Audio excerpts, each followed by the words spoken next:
Naging alerto dito si Lola kaya lumingon siya. At doon, nakita niya si Aling Marciana sa pinto. Papasok daw ito sa kusina. Humarap pa daw sa kanya yung Ali. Nakangiti ito kung kaya't nginitian din daw ito ni Lola. Nakapagtanong pa nga si Lola ng, "Magaling ka na po ba, Ate Marciana? Kailan kayo nakabalik? Kasama niyo na po ba si nanay?" At nakatingin lamang daw po si Lola sa karga niyang bata kaya naninibago siya dahil hindi rin sumasagot yung Ali.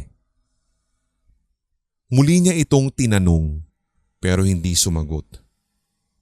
Palingon-lingon na nga din daw po si Lola hanggang sa sobrang gulat niya dahil naroroon pa rin naman si Aling Marciana. Nakangiti.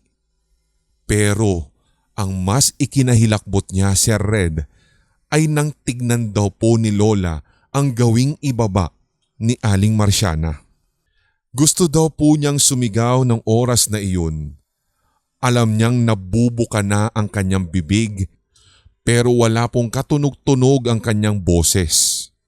Tumaas lahat ng mga balahibo ni Lola at hindi lamang daw yan sapagkat para nga din daw pong lumalaki ang kanyang ulo. Paano ba naman kasi, Sir Red?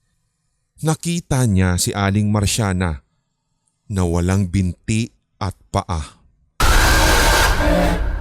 Nang makakuha siya ng buwelo, ang utak niya ay unang inutos na kargahin ang kanyang pamangkin at itakbo papalabas ng bahay.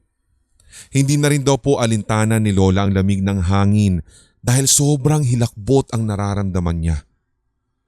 Iyak din siya ng iyak dahil sa sobrang takot. Hindi pa rin daw tumitigil ang pag-aalulong ng mga aso. Mula sa labas, may bintana nga din po siyang nakita sa gawing sala. Muli daw pong sinilip ni Lola kung naroroon pa si Aling Marciana. Andun pa rin daw po. Nakatingin pa rin sa kanya at nakangiti. Para bang hinihintay talaga ang pagsilip daw ni Lola. Hanggang sa nakita niyang marahan nitong itinataas ang kanyang kamay at kumaway na lamang daw sa kanya. Sa takot ni Lola, muli ay tinalikuran na lamang daw niya ang bahay at may kalahating oras na ang nakalilipas nang naaninagan na po niya na may flashlight na patungo sa kinaroroonan niya. Alam niyang ito na ang kanyang mga magulang, pati ang kanyang mga kapatid kaya agad niya itong sinalubong.